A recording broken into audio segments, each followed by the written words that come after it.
Good day everyone. Ang po si Alec Jerimar from ZPPSU or Zamboanga Peninsula Polytechnic State University. Bachelor of Industrial Technology, major in HVAC or Heating, Ventilation, Air Conditioning. So sa video na ito, pag-uusapan natin ang HVAC 312 or Commercial Refrigeration Equipment Installation and Maintenance. Alam natin na refrigeration is very important sa mga business establishment tulad ng groceries, hotels, at restaurant. Kasi dito, nakasalalay ang freshness ng mga produkto.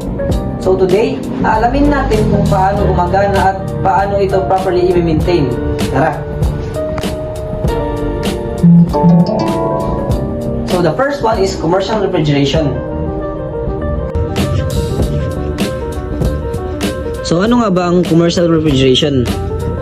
Ang commercial refrigeration ay ginagamit para ma-preserve ang pagkain at inumin sa mga commercial areas.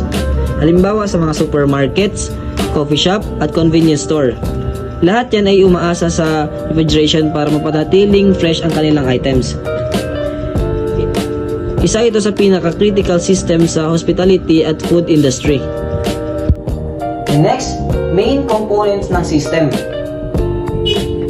Main component ng system. May apat na major component din ito gaya ng aircon. We have compressor, condenser, expansion valve, and evaporator. Ang compressor is nagpapump ng refrigerant, while sa condenser is nagtatanggal ng heat. And then sa expansion valve naman is siya yung nagakontrol ng refrigerant flow.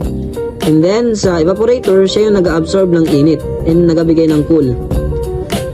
Ang process ay cycle lang mula sa gas nagiging liquid tapos bumabalik sa gas habang nagpapalamig. Next, installation process. Installation process. Sa installation naman dapat siguraduhin na tama ang sukat ng location ng equipment. And maayos ang refrigerant piping at walang leaks.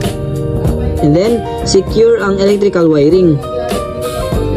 At proper vacuum and system bago lagyan ng refrigerant.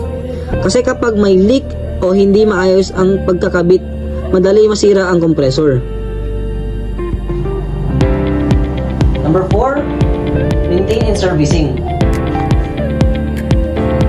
Maintenance and servicing.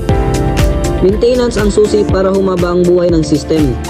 Ilan sa mga basic maintenance tasks ay linisin ang condenser coil, i-check ang refrigerant level, i-test ang thermostat at fan motors, and siguraduhin walang yelo o bara sa evaporator. Kapag hindi ito ginagawa regularly, tataas ang kuryente at babagal ang cooling. Number 5, common problems and troubleshooting. Common problems and troubleshooting. Common issues sa mga commercial refrigeration system. Hindi lumalamig, overheating, maingay, tumutulo. So kapag hindi lumalamig, ibig sabihin kulang sa refrigerant.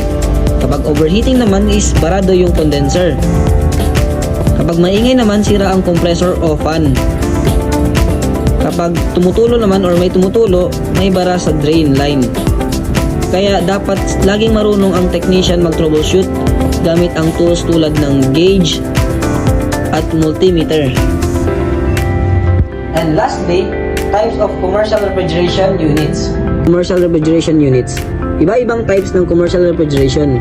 We have walk-in freezer, reach-in refrigerator, display chiller, under-counter refrigerator, ice machine and beverage dispenser. So sa walk-in freezer para sa large storage.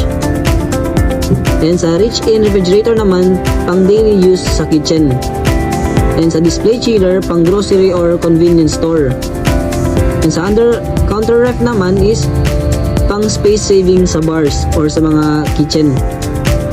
And sa ice machine and beverage dispenser, pang drinks and ice supply. Lahat sila may unique purpose pero same principle ng refrigeration.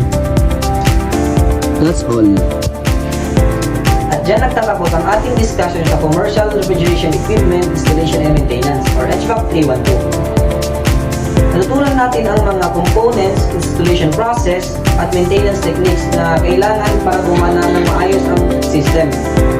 Ako po si Jerimar Halik na nagsasabing a good technician doesn't just repair, it prevents the problem. And thank you for watching.